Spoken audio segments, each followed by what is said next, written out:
What's going on, guys? Liam here, and it's time to wrap up round 20 of the 2023 NRL season. And damn, what a round it was. And how was that last game? Parramatta Titans. God damn, that was nuts. Alright, so just so you know, guys, make sure you're subbed because tomorrow, Monday, I'm dropping the video for top 8 predictions, just using a bit of math, bit of spreadsheet, bit of using the run home, percentages win, all that sort of stuff. And I do this every year. I've never filmed it before, but get it bang on just about every year, man, for real. We nail it every year. So fingers crossed I can do it again. It'd be pretty funny if I didn't, because this would be the first time I recorded it. But can't wait for that one, guys. So yeah, make sure you sub for that. And gosh, I need your subs anyway, because look how close we are to 2,000, man. Who's going to be my 2,000th sub? That's what I want to know. If you are the 2,000th sub, drop 2,000th in the comments, man. I want to see, and I'll love you a long time, I promise. All right, so what we'll do is, guys, we'll go over each game quickly, then we'll have a quick look at the ladder, and then we'll go into each game in a little bit more depth. All right, so the Knights get the Tigers, Broncos beat the Doggies, Cowboys get it done against the Eagles. Storm beat the Roosters. Warriors get it done against the Sharks. Panthers beat the Dolphins, and Parramatta get the Titans. Now, we hit all four, so I had everyone. This is the only game I got wrong, and damn, man, it was 2 tries to 3. I feel like I was more right than most people, because everyone said the Cowboys going to win 30 plus, and I thought it was going to be closer than that, man. I thought the Seagulls could have got them, and yes, it was a pretty damn good game, but a good gutsy win from the Cowboys. So we're getting pretty good now, man. We're sort of only dropping a game each round now. It's getting a bit easier to predict. So we're streaking ahead in the tipping comp this year. It's going good. So, yeah, it's good. And let's have a quick look at the ladder. We'll see if it's all updated yet. Just obviously with the buys now. It hasn't, but I'll fix it for you, lads. So Raiders have the bye, so they'll jump up to 4th. Warriors back down to 5th. Rabbitohs will get their bye points too and push the Cowboys out. So Cowboys just on a hot streak, but just can't quite push into the top 8 because these teams keep winning. But yeah, I'm sure, man, next week, Eels Cowboys could be for a top 8 spot. God damn, it should be good. And Knights push up into 10th. And Jesus, I think from here down, you're just about cooked now. I mean, mathematically, yeah, but yeah, geez, I don't see it happening. Knights and Seagulls probably just about have to win every game for the rest. They reckon about 13 games should get you in, and they're on 7 and there's 6 to go. So just putting that in perspective. So pretty sure it's going to be, there's only these 9 teams that are really a genuine chance of making the 8. But stranger things have happened. Who knows? Maybe Broncos will do what they did last year and lose every game for the rest of the year. Nah, they're way better this year than last. I'm sure they will be fine. Now, I want to do this game first just because it just finished and it was a crazy game. It was probably the best game of the round. Absolutely nuts. So, damn, Parramatta, edge them out. Damn, it was just first thoughts on the game. First 15, 20 odd minutes, I looked and you could see Parramatta just are a better rugby league. They just are. They were just, everything looked slicker. They were winning the collision. They were, selective passing, offloading was great. It was just super slick attack. And you're like, damn, Parramatta put on 40 here. And then they just fully imploded and it just went to rubbish real quick. And it became a really ugly game, which I think sort of suited the Titans. They didn't play great either, but it just suited them better. Just the broken play, like allowed Campbell and all those guys sort of do their thing, and Pereira do his thing. And god damn, that kid is quick, and loves scoring a double too. Absolutely brilliant. He's got to be up there for Rookie of the Year. But yeah, I mean, look, if you ever want to question why some of these top dogs get paid $1 million a year, I mean, Mitch Moses really was the difference in this game. I mean, converted better. And just the play to kick the ball from inside his own half of the wing and then put them in a position to then kick a field goal. That's why he's on $1 million a year, man. Anyone that says Mitch Moses isn't good is just go watch that for me, and just there's one, maybe 2 other halfbacks that could do that in the game. It was freaky. He's a freak. He's so damn good. Rich vein of form. But yeah, it was absolutely brilliant. And then Tanner Boyd, he's good. He's not good. He's not good. he's good, but he obviously just didn't. He had his shot and he missed it, and that's sometimes the difference. But that's why that's why some halves just are goats and others they're just really good. And Tanner Boyd's really good, but yeah, couldn't quite ice this one. But brilliant game from him as well. But man, it was a weird old game. It really was. It was like I said, Parramatta looked slick. I thought they were winning the collision, and then they just imploded and just they had two players off the field. For 7 odd minutes they had 11 men, and obviously they scored a couple of tries in that time. And it was. And ever since then, it was really weird. I like really nice, pretty structured rugby league, and for that, pretty much from that period on for the rest of the half was just ugly rugby league. I was sort of like, just hurry up half time so we can just get back to some normal rugby league for real. It was bizarre, but man, it was crazy. But we'll have a look at some of the player stats and all that sort of stuff. But yeah, it was man, this Pereira, man, he can play. He's handy. What do you end up with? 2 tries, 2 line breaks, 2 tackle breaks, absolutely brilliant. The back 5 were pretty solid, but nothing crazy. Sammy ran for a ton of metres, really good. But man, I have to give a couple of Parramatta players raps. Regan Campbell-Gillard was good, but man, they restricted Moe. Bryce Cartwright. I remember Bryce Cartwright coming through at Penrith. I'm like, man, this kid could be like Freddie. Like he's big, he's strong. He's step like Freddie. He can offload like Freddie. He's slick. He can ball play. He can kick. He can do everything. I was like, man, we might be seeing a Freddie. And unfortunately, he has not put together a full year of rugby league where you're like, he's a good player. Like he literally has not had one good year in his whole career. He's had great games. He's had good months. He's never had a good season. This season, he has been so ridiculously good, and he folded David Fafita twice. He folded Verrills twice. He hit Moe, made him drop the ball. Like, Moe came literally off the back fence. He was sitting on the back fence. Bang, made him drop the ball. I was sitting there going, who the hell is this guy? Who is this guy who never liked to get tackled, who used to flick the ball off and do all this? He was like a gritty, tough. I was blown away. I was absolutely blown away. Freaky. Like, he folded Fafita twice, and he folded.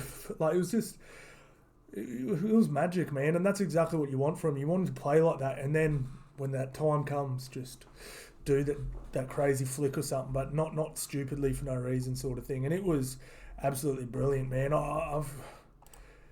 This is the best season he's had by a mile. Like, and it's not close. He's been absolutely brilliant, absolutely brilliant. I mean, he restricted Moe to, what was it, like 113 metres. He played big minutes. But, man, I've got to give Tino a rap, man. Tino, look, I think it was on 360 the other day, and so someone said, who would Payne and him both sort of being, free agents or whatever. Well, Payne tested in the open market, and Tino exercising his right to test the free market, to his exit clause with the coach leaving. And I'd take Tino every single day and twice on a Sunday. He is so damn good. And the main difference is Payne's probably better week in, week out, gets more metres, blah, blah, blah. Probably misses less tackles, all that sort of stuff. But Tino isn't far off that. But Tino, when the game, like in big games, when the game's on the line, all that sort of stuff, he just goes to a new level. And that's the one criticism I've had of Payne in big games. He sort of shrinks a little bit, and Tino this team that was just getting pelted the whole game, he just threw him on his back and just went, follow me, and just like he came off the bench and ran for 164 metres. Like, he's a freak, man. Line break assist as well. He's so damn good. I felt like the commentators just kept saying Tino. Like, he's a freak, man. To me, he's the best prop in the game. He's just an absolute monster. He's a monster because he does the work week in, week out as well. It's not like he only stands up in those big moments. It's like sort of people say that about Latrell. Well, he doesn't do much work, but he'll stand up in the big moments. Tino does both. He's just an absolute freak, man. Absolute freak. And, Titans are probably begging him to stay. It's absolutely freaky. But, Yeah, it's a crazy game. But yeah, I actually didn't really enjoy the game other than the last few minutes. It was just a weird, clunky game. And Parramatta had to win this, like for real. I think if Parramatta lose this game, they don't play finals. They've got a relatively tough run home. They've got Melbourne to go, they've got Penrith to go, and they've got Broncos to go out of the next 6 games. And they've got to buy in a few easier games. But yeah, I genuinely think if Parramatta lost this, I don't think they probably would have won more games than the Cowboys, Rabbits, Raiders, and possibly maybe the Sharks. Sharks got a toughish run home, and they're not good against top 8 teams. So yeah, I was like, man, if Parramatta lose this, playing Cowboys next week, I felt like it was almost like a must-win. Now, if they get the win next week against the Cowboys, it will put a gap between them and the Cowboys. Everything could be fine. But I without Dylan Brown, I am leaning towards the Cowboys. And, it was freaky. And this was the first game where I genuinely noticed Dylan Brown missing. Like, they've been so damn good. But this was a game where it was like, it was close, it was tight, it was gritty. And Arcee played Arcee. He had a few horrible kicks, threw a few passes that weren't close to hitting the mark, falling out the back. He's a good young player. He's going to be really good. But yeah, there was a few, when it was tight and Mitch Moses was getting swamped, it would have been so nice to go out the other side and just have Dillbags link up with Sean Lane. And I think they probably put 20 on the Knights that way. Not the Knights, the Titans. But yeah, it was just, I mean, look, he's good, but yeah, it was just, he just doesn't have that extra burst of speed to get out the side, get Sean Lane involved. Like, Sean Lane was a non-factor in this game. I mean, Sean Lane was one of the best second row. In fact, I think he won Dally M's second row of the year last year. And a lot of it was off Dylan Brown, just giving him the right ball and putting him in the right holes and stuff like that. So, they need him back ASAP. They really do. But yeah, solid performance for both. They both tried their butts off. It was physical, had a bit of a semi-finals feel.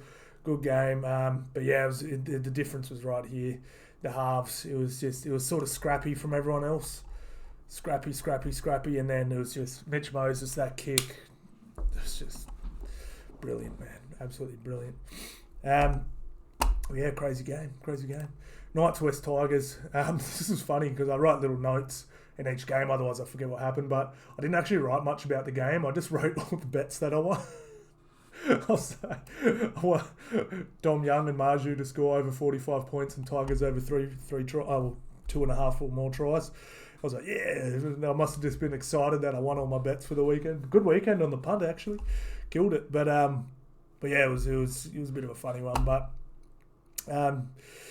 it was an odd old game. Now look, Kalen Ponga is so good at fullback, and it just makes me so mad at the Knights. Like, I'm pissed off at the Knights for trying that, putting him at 16. I called it in the preseason. I'm like, this is the stupidest thing I've ever heard.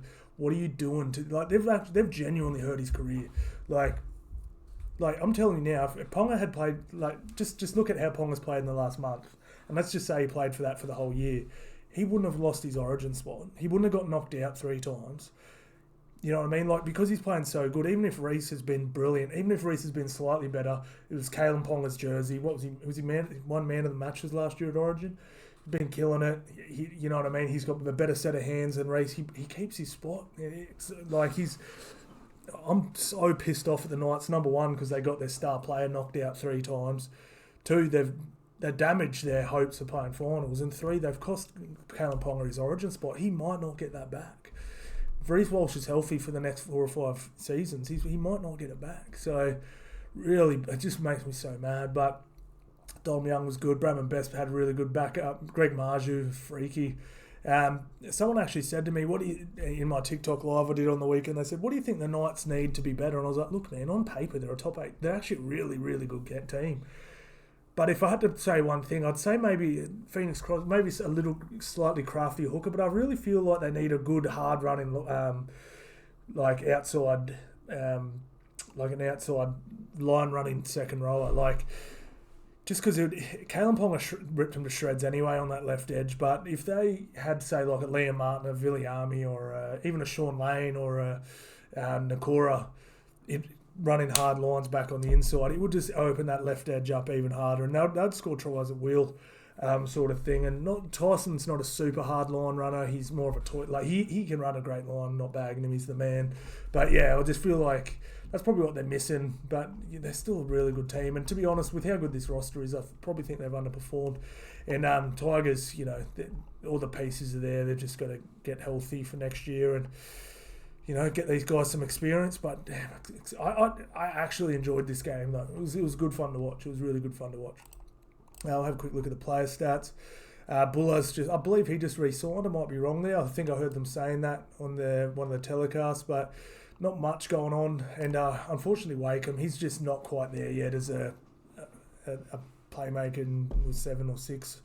Yeah, he's not quite NRL ready, I don't think. And yeah, obviously some of his kick selections and stuff like that have been pretty damn poor. But what do you do? But look, they've got some really good young talent there, and I think they could be pretty damn good. But man, look at Kalen Ponga's stats here, man. I mean, he had a terrible night with the boot. 3 conversions from 7 attempts, 42%.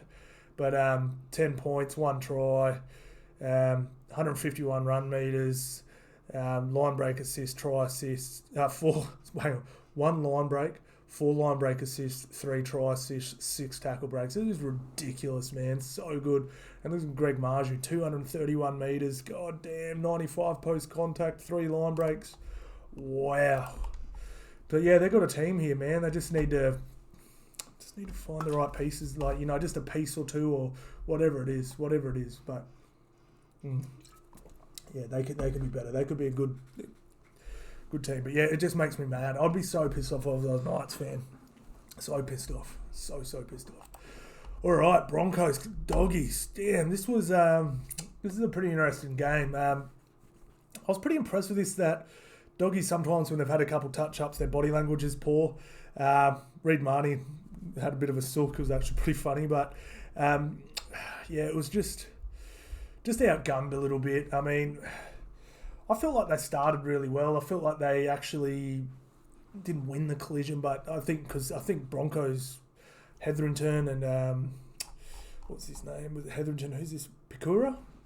God damn, Jordan Ricky, watch out. Your spot is about to get taken. That kid is ridiculous. I honestly think I've seen more for him in the last couple of weeks than I've seen Jordan Ricky in his last 3 years. And I've been pretty critical of Ricky. I don't think he's bad, but I just don't know what he offers. I watched Sean Kemp on the Bloke in a Bar, and obviously he loves the Broncos, and he's trying to give him raps. He's like, yeah, he's like, kick pressure's real good. And like, he just not making shit up, but like, you know what I mean? I'm like, yeah, he's like, kick chase is real good. I'm like, yeah, come on, man. It's supposed to be like, you don't get. Yeah, I don't know. I've never been a huge fan of Ricky. Not that again. I don't think he's bad. I just think he's a bench prop that can fill minutes. I don't think he's a genuine like edge threat or he misses a bunch of tackles. And the kid was barnstorming. Like they were like kick out runs, and the lines he ran were just like he ran a line. I think Reynolds put him through a hole to score a try.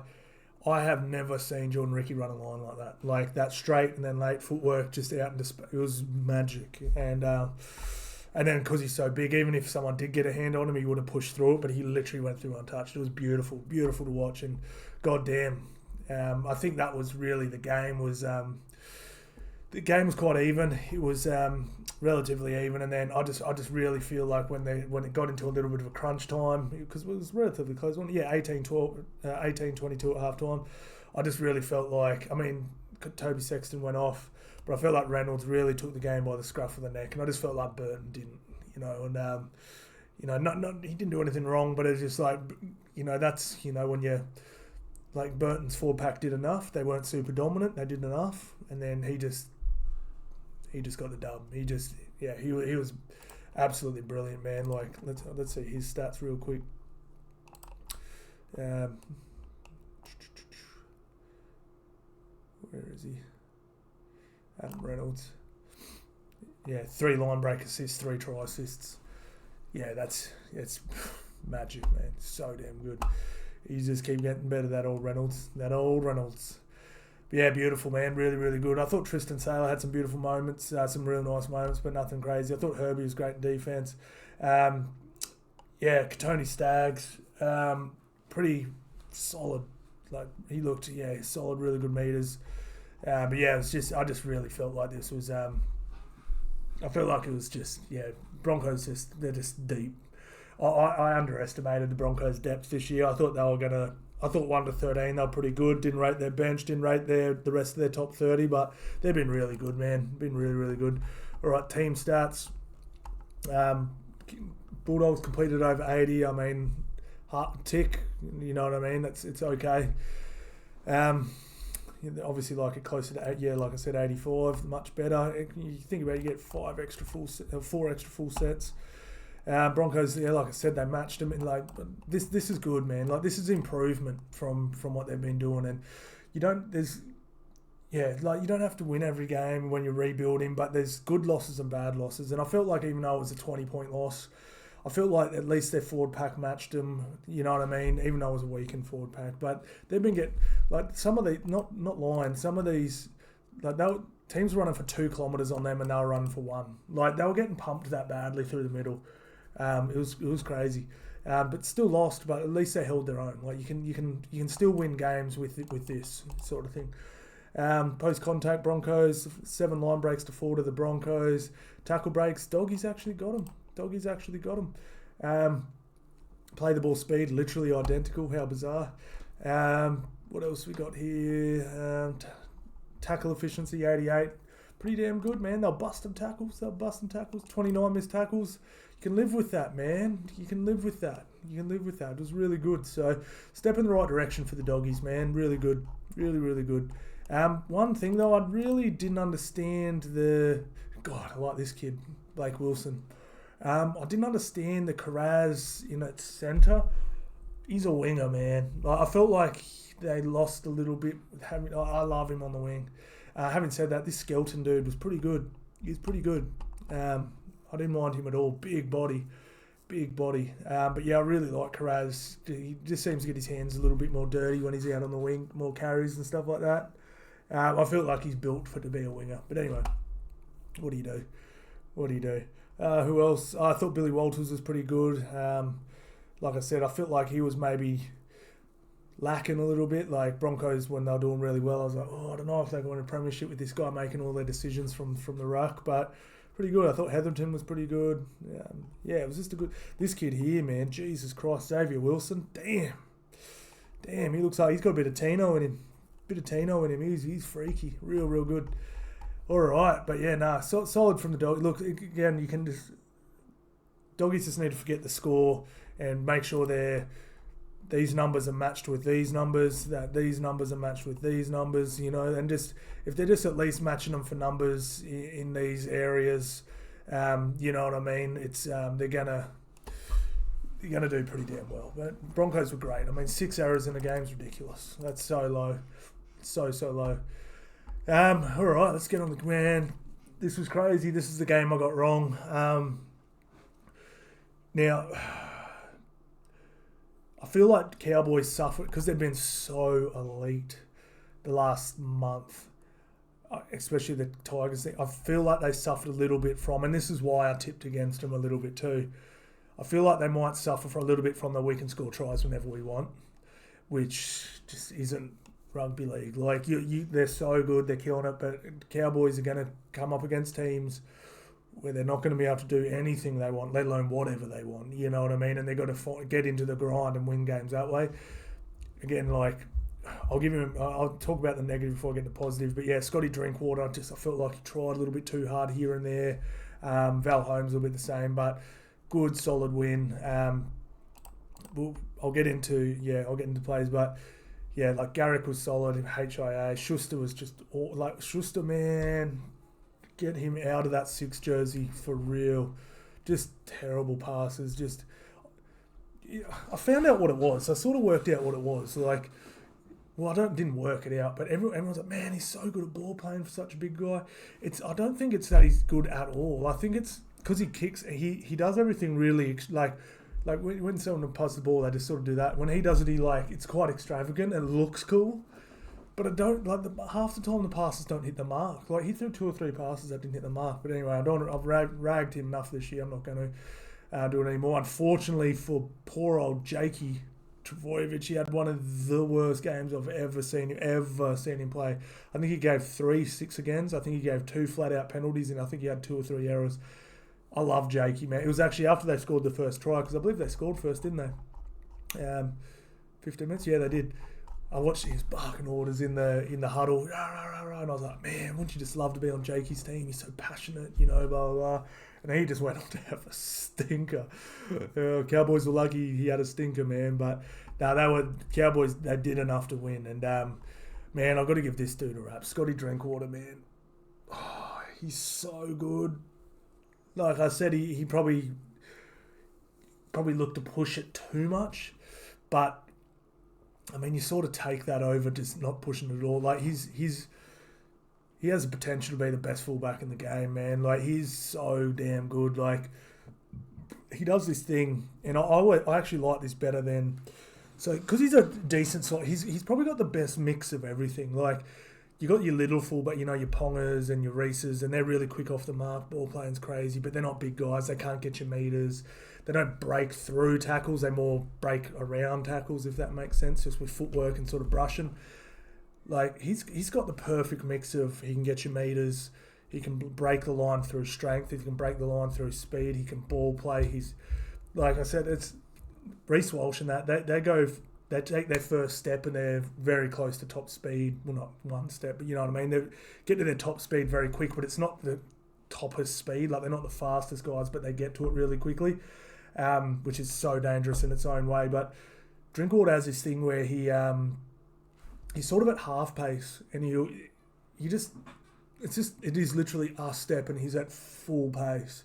And I feel like that's almost more deceptive and more dangerous sometimes, because he'll sort of half go, and you're like, oh yeah, got him covered, and then he's past you, or and you grab him, and because he's a bigger guy, like I've always said this, Kalen Ponga looks more dangerous than he actually is, right? And you guys let me know what you think about this, but Kalen Ponga almost breaks the line every time he gets the ball. Like, he's been much better over the last 6 weeks, but I remember watching him last year, and the amount of times you go, ooh, oh. You know what I mean? Like, and then you're like, oh shit, he looked like he was going to break the line every single time he got the ball, but he didn't break it once. You know what I'm saying? And obviously he does break the line, but there was plenty of games last year that happened like that, and I was like, and then I started looking, I was like, oh damn, he actually doesn't break the line a whole heap for how close he gets to breaking the line every time he touches the ball. Because Drinky he's just got that little bit of extra strength, and because he's top speed and everything, bigger, stronger, all that sort of stuff, he goes, and then he hits that hole and he pushes through it with ease, man. And Blues have to seriously consider this dude for Origin next year, man, for real. Sammy Valame, such a good inclusion. I'm so proud of Peyton for putting him in, because, man, I've been saying it for a long time, but Felt's just 2 rocks of diamonds, man. And this kid, man, he's so strong. I mean, let's have a look at his stats, shall we? Cowboys, Valame. So where is he? 243 metres. Like, that is exactly what they need with no errors. Like, Felt's done some brilliant stuff, man. And, like, it's weird. Like, you know the old term rocks or diamonds? He'll have a game where he's diamonds, he'll have a game where he's rocks. But he also has a whole heap of games where he's both.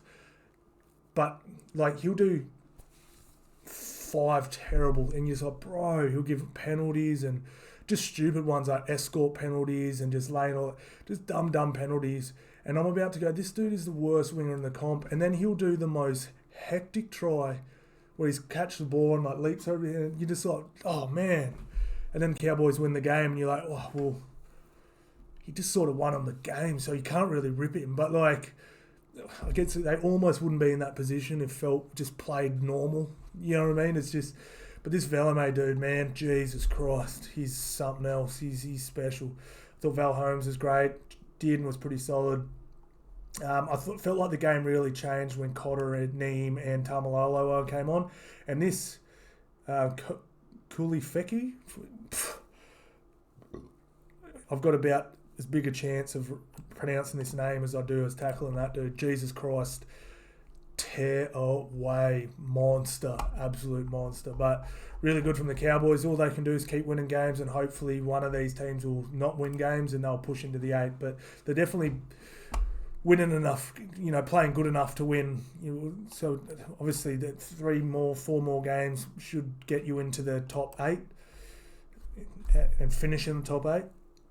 And 6 games to go or whatever it is, and they're on 10 wins. So looking good for the Cows, but they just because they're for and against, even with that 70-point wins pretty low. Yeah, they got to win. They got to win more games than Para and Rabbitohs. They can't finish on the same amount of points as them. All right, Roosters Storm. Now this was a weird one.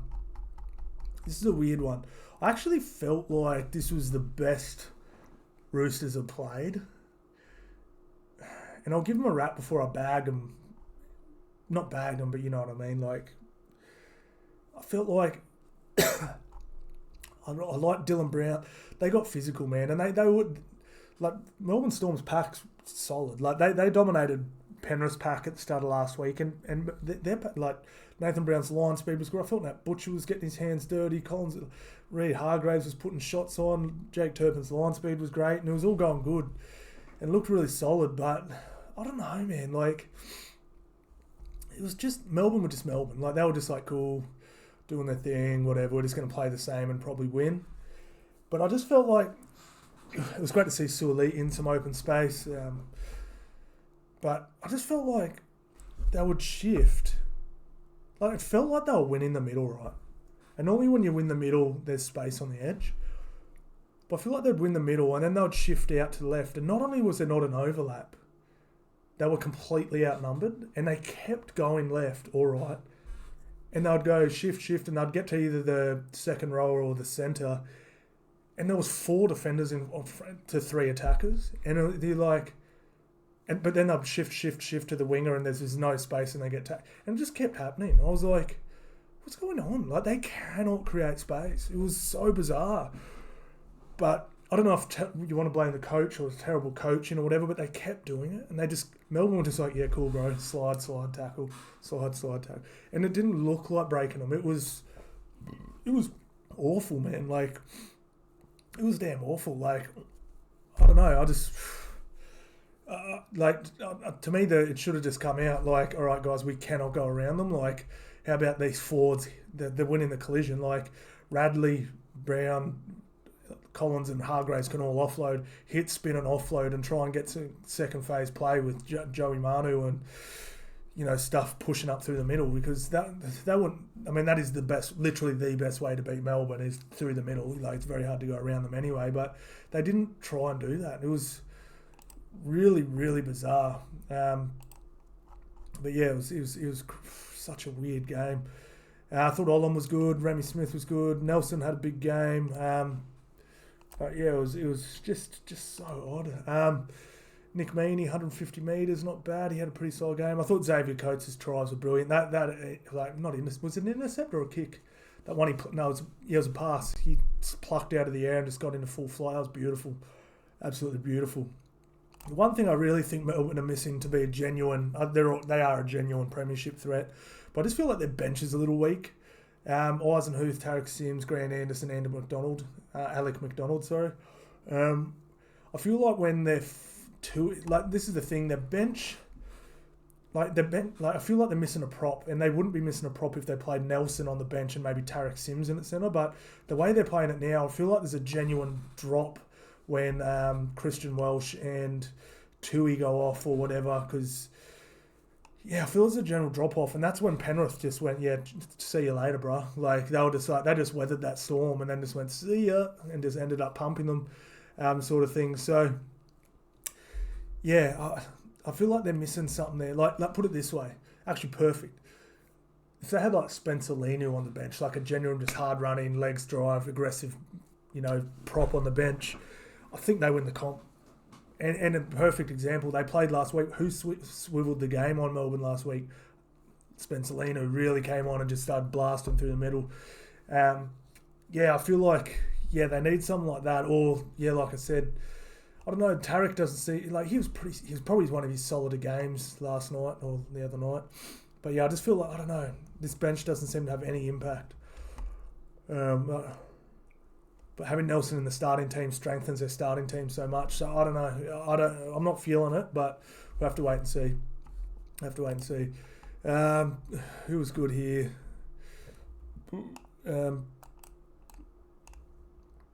Joe. It was good to see too. But it was really good to see Joey Manu. Suoli in some open space as well. So let's go back here. Joey Manu, 224 metres. God damn, really, really good, man. I thought Tupou was pretty good. 3 line break assist. Billy Smith was actually pretty solid. 3 line breaks. But yeah, I don't know what's happened to Victor Radley, man. But he is just way down on last year, like substantially down. Like he was arguably the second best lock in the game last year, probably for the last 4 years. Like him and Cam Murray had sort of on par. Both really good. Sort of had Isaiah Yeo just a bit above just because his ball playing was probably better. But they're probably better at other things. But now Paddy Carrigan's obviously entered that race as well. But he's been way off. Like, just remove the names. Like, maybe players would take Victor Radley, right, over say, a Jermaine Hopgood, just on name, you know what I mean? Like, bringing a big name to that club. But, like, say that you've started a new club and you didn't have reputation, you didn't know who names were, and you just looked at these 2 players this year, and you had to pick one to be in your team. Every single coach would take Victor Radley. Would take Jermaine Hopgood. Like he has been substantially better than Victor this year. Absolutely crazy. And Carrigan's been substantially better than him. Cam Murray, who I think's had a little bit of a down year, substantially better. Same as it's crazy. It's absolutely crazy. Ran for plenty of metres. I thought he tried his ass off, but I think at half time he had 3 missed tackles and 3 errors. Like that's crazy. That's absolutely crazy. I remember looking at those stats going 3 errors and 3 missed tackles at half time. Wow. But anyway, what do you do? All right, let's have a quick look at see how the game played out through the team stats. Melbourne completing at 81 as they do. I mean, this is actually, I know it sounds crazy, but that's actually not too bad. They've been completing at sub 80% all year. Actually won the running meters, won the line breaks. I mean, not as many tackle breaks, but still plenty of tackle breaks. Look at that. They ran for 50 metres at average set and restricted the Storm. That's what I mean. Their forwards were on top for a lot of this game. I felt it looked, just to the naked eye, it just sort of looks like they were on top physically. Won the ruck. It's bizarre, but yeah, 79% tackle efficiency with 14 errors, 54 missed tackles. There's your ball game. 54 missed tackles with 14 errors. Like, what happened to the bloody Roosters? Like, the bizarre thing is, man, when I did a video of who, you know, if Panthers don't win the comp this year, who's your best bet? And people would be like, hey man, I'm a Knights fan, but I think Roosters this year win it easy. Hey man, I'm a Raiders fan, but no one's beaten the Roosters this year. Like, no one saw them losing. I mean, I genuinely didn't think they would win the comp, but I was like, I thought they'd be finishing at least top 8. Yeah, I think I might have even had them finish in the top 4. But man, it's just probably the biggest flops of the year, for real. Really, really poor. But anyway, man, they've got the players there. They've just got some kinks to work out. That is a little bit of the hard thing, though. With most teams, you're like, oh man, they just need a real good fullback. Or, you know, I was talking about the Knights earlier. Oh, nice hard run in second rower, you know what I mean? And maybe a bit of a crafty hooker, and they'll be fine. With the Roosters, it's like they have everything. What's wrong? Anyway, on to the Wars. I'm going to start calling them my Wars soon. My Wars. Magnifico. Brilliant. Wars went in there, did their thing. Warriors fans, this is a message to you. Get behind your damn team. Go to the games. Fill those stadiums. Follow them on social media. Get behind them. The boys are doing something special. No one, and I repeat, no one had the Wars anywhere close to their position they're in, even their own fans. I personally thought I was being really nice to the Warriors this year, saying they'll win more games than last year. And I think I had the highest hopes for the Wars. That was my... I was like, I think they'll win more games than last year. I didn't think they'll be coming fourth. Like, so good, man. So good to watch. So good for rugby league. Absolutely love it. Dallin, freak. Rocco Berry. I heard big raps on him, but I was like, oh, yeah, he's so good. Man, and then, wow, athletic, big, powerful, strong. Adam Fanua-Blake, brilliant. Josh Curran, like, man, let's have a look at some of these stats. Pardon me. I'd say some of my missus, lasagna. Guys, marry yourselves a Sicilian girl like I have. Get the best feeds, man. Lasagna. I've just burped that up and I can just taste it again. It's so damn good.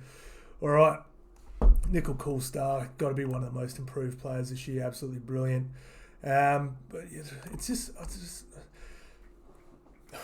I mean, the outside backs didn't have to help out a whole heap, but Dallin just brilliant again. 2 line breaks, got himself a try. Rocco Berry was brilliant. Look at that, 2 line breaks, 1 line break assist, 2 try assists. Pompey, I thought he was pretty damn solid. Montoya, damn, I had you as a try scorer. Goddamn, Pompey took your try away. God damn it.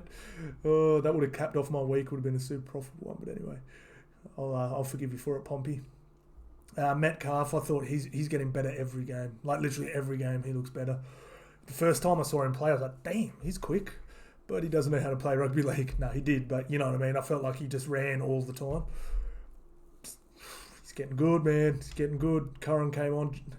Barnett, Jackson Ford, just so good. Tohu Harris, I hope he's okay. I feel like he's playing through some serious injuries. His knees look shot. I think he's like a real intricate piece to them winning games this year. Well, doing well this year. They're already doing well this year. You get what I'm saying. If they want to do well in the finals, they need Tohu Harris there. But yeah, absolutely brilliant. I mean, Sharkies, man, I thought Nico Hines was actually pretty solid at the start, but they just got pumped. Like these meters are way down. Like they normally have 1, 2, 3, 4, 5 almost running for 200, and they just Jesse Ramien not running for 100 meters. Talakai only 100. Mulatalo 50 meters. They just, man, Andrew Webster, man. God damn, he's a coach. Now, Toby Rudolph, actually, so I don't know if they've rushed him back, but I watched him last week because I love him. He's such a good player. And I saw him blowing after 5 minutes last week's game, and I was like, damn, hopefully he's been hitting the elliptical and doing some hill sprints to get that fitness up, because Jesus Christ, to have a player blowing after 6 or 7 minutes, is that not good? I reckon after the 4th minute, he had his hands on his head and he's like, it's not like, sometimes you do that just after a little sprint. He was huffing and puffing, and I felt like their middles couldn't keep up with, not even that, just couldn't keep up with the pace of the game. The Warriors were too quick, and he was blowing after 3 or 4 minutes for real. Absolutely crazy. And thought Nakora was as good as he could be. Teague Wilton went off early. There's Thomas Hazelton, huge fan. He's brilliant. But yeah, I just can't rap the Warriors enough. If Warriors lose every game from now on and miss the finals, I still think their year was a success. But it's just so good, man. Look at this, man. Waz, 90% completion rate. Take a bow. 1,600 run meters, restricting the Sharkies to 1,300. God damn. Post-contact meters, relatively low, but what they were doing is everyone loves, all the NRL fantasy guys love meters and post-contact meters and all that shit. Sometimes, especially because they had a lot of forwards out, sometimes you better just hitting the ground and playing the ball quickly and not worrying about post-contact. Penrith do it all the time. They'll just hit, bang, ground, play the ball, hit, ground, play the ball. Speed, man. Speed kills. And I thought the Warriors did it, man. They weren't worried about, getting the ball and walking the ball up another 2 or 3 meters to get a few extra meters. They were just hitting the ground, playing the ball quickly. So good. So good. Sharks, plenty of tackle breaks. Average set distance about the same, but both teams played the ball so quickly. It was a fast game, and I think that really suited the Warriors. Sharks normally play a little bit more of a power game. And Warriors can do both. Warriors showed they can play a power game and they can play the speed game too. Crazy. 40-20s won. Brilliant. Who was that? Sean Johnson, I think. Tackle efficiency, not too bad. Sharks was actually pretty damn solid. Missed tackles, 43 to 38. But look at that, errors. 6 errors. Absolutely brilliant. And 5 penalties conceded. That's how you play rugby league, lads. 5 penalties, 6 errors. That'll get with... Okay, this is how you win rugby league games. Less than 6 penalties. Less than 8 errors. Play the ball under 3.5 seconds. And complete over 88%. You do that. If you see all those numbers in that column, they're going to win the game 99% out of the time. Just the way it is. So congratulations, Waz. You've done so well, man. And you're not done yet. That's a crazy thing. All right. Dolphins, Panthers. This was a funny one. This was a real funny one. And I'll get to... First, I want to get to... So there's a bit of a shuffle. Big Val Meninga got pushed out to the wing on Tommy Jenkins. And I was like, ooh, I think it was a bit of a flop, though. He's not good at moving laterally just because he's huge. You know what I mean? He's a punchy guy. Sometimes it's tempting to put those big guys out there because you're like, oh, one-on-one, he's unstoppable. Yeah, but normally you're getting the ball and someone's coming on from your outside and you get pushed sideways. So much easier to tackle someone sideways than head on. Just so much easier. I mean, if Adam Fanua-Blake's running sideways, I could run and tackle him sideways. You know what I'm saying? Like, but if Adam Fanua-Blake's coming right at me, I'm going to sleep. I'm going to sleep, son.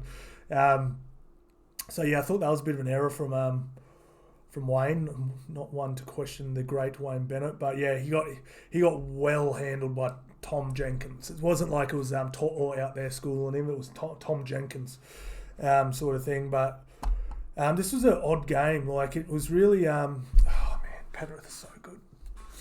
Penrith came out and ripped them apart. They're actually, within 16 minutes, it should have been 18-0. But obviously, Cog is a terrible goal kicker and missed all his goals and got sin-binned. And that really sort of just let them grind back in the game. They complete the ball really well. And they just ground their way back in. And just obviously Penrith not having all the guns in, just sort of, you know, they really let them in. But, man, I just never at one point did I feel like the Panthers were going to lose it. Even though they were down by 2 or 4 points with a few minutes to go. Penrith... easily, and it's not close, and I will literally fight anyone who disagrees with me on this. Penrith are the best team from the 70th to the 80th minute. They are hands down, without a doubt, the best at that. Ivan Cleary's bench rotations and the way he plays, they're better in the last 10 minutes than they are in the first 10 minutes. It's ridiculous. Sort of like the All Blacks. I remember watching a lot of All Blacks games with my best mate's Kiwi, and he used to drag me to them. And so many teams, Springboks, Aussies, everyone, they'll be winning for most of the game. And then the All Blacks will just end up winning like 48-22, and you're like, how the hell did that happen?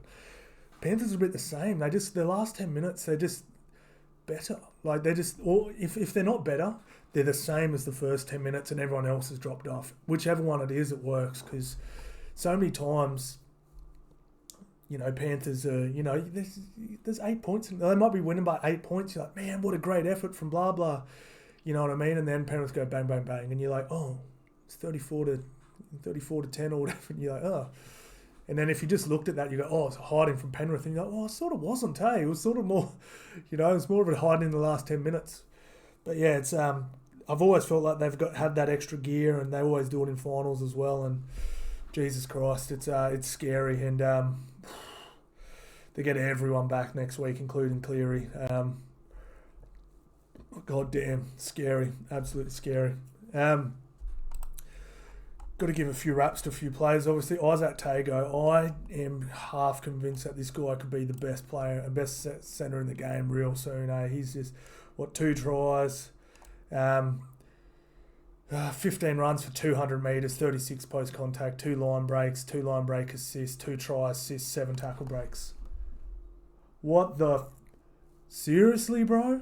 Like, he is ridiculous, man. Like, and I low-key, I don't know, Crichton, he just killed it at Origin and stuff like that.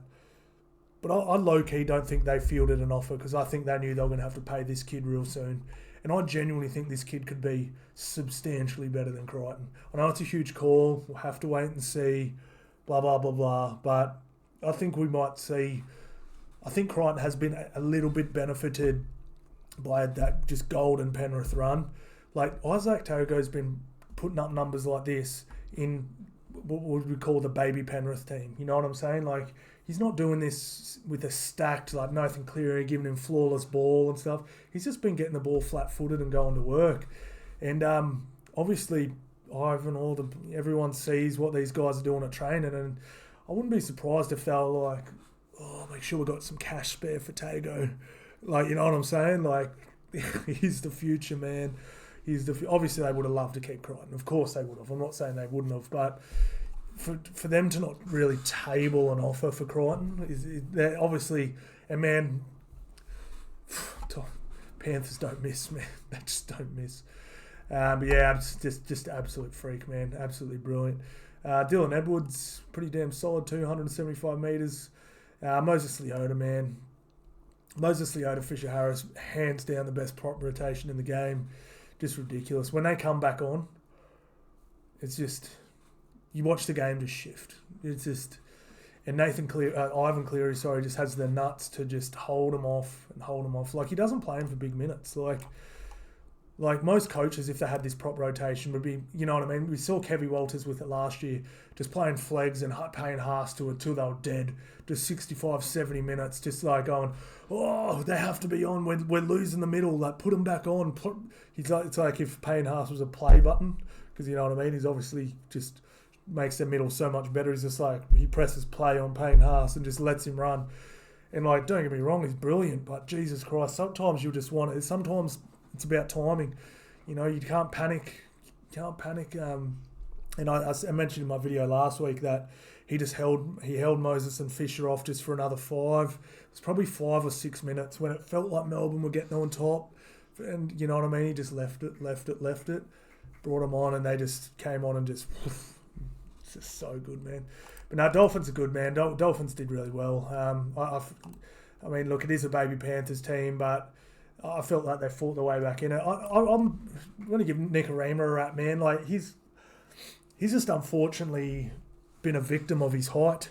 I mean, I'm telling you now, if Nick Arima was 6 inches taller, he would be one of the best fullbacks in the game. He's brilliant, but unfortunately, just his size, he can just unfortunately restricts his meters, restricts his kick returns. It restricts, just restricts a lot, man. It just really restricts a lot. His strength over the line, just defense, all that sort of stuff. But he's damn brilliant, man. Same as Taft.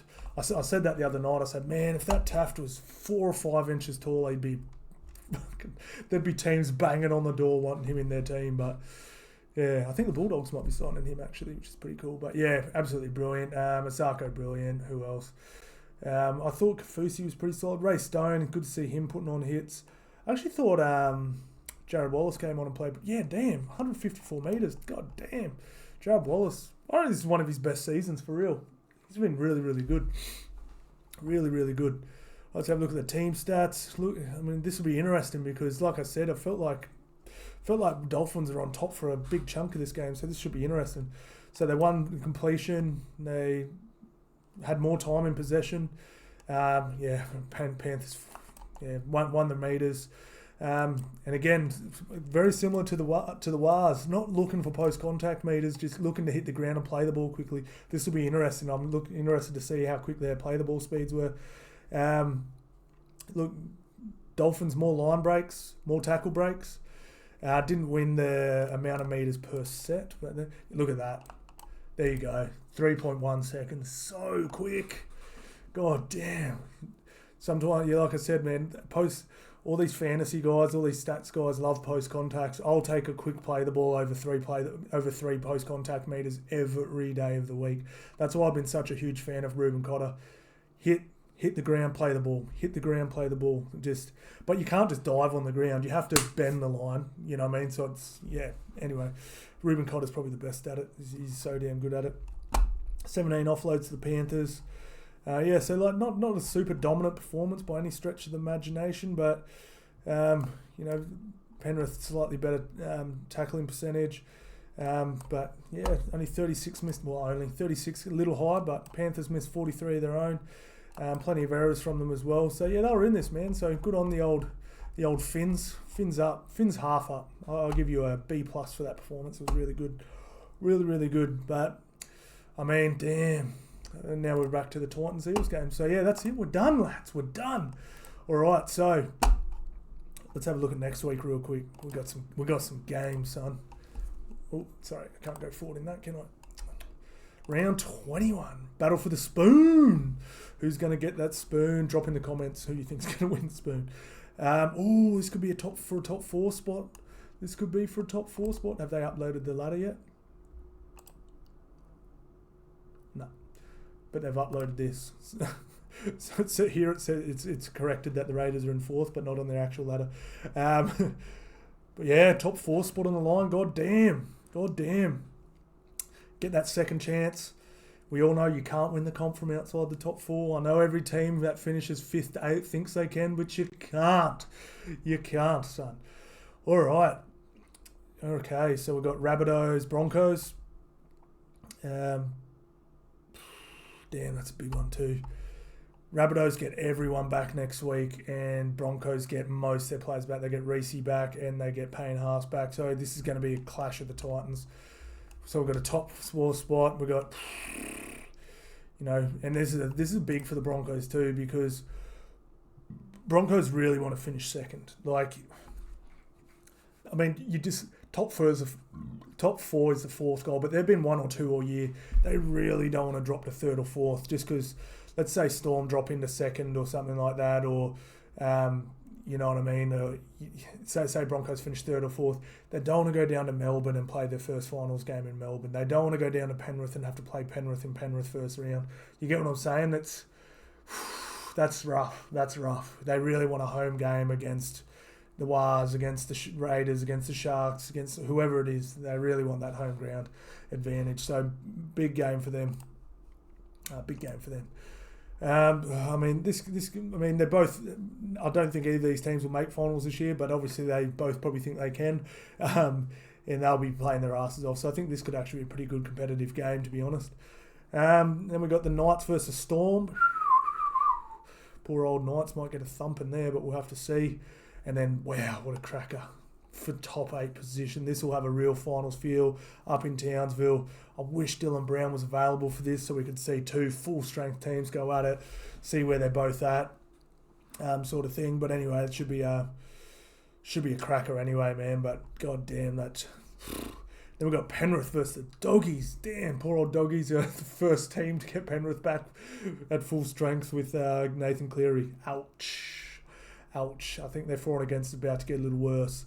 Sharkies versus Seagulls, big game. So Seagulls lose 100%. They're not playing finals, and Sharkies lose. They're going to be tumbling out of the 8 real quick. They really don't want to lose that game. So big game there. So we got some cracking games next week. God damn, this should be good. Absolutely cannot wait. That's it, lads. Thank you all so much for watching, guys, and I'll see you on the next one.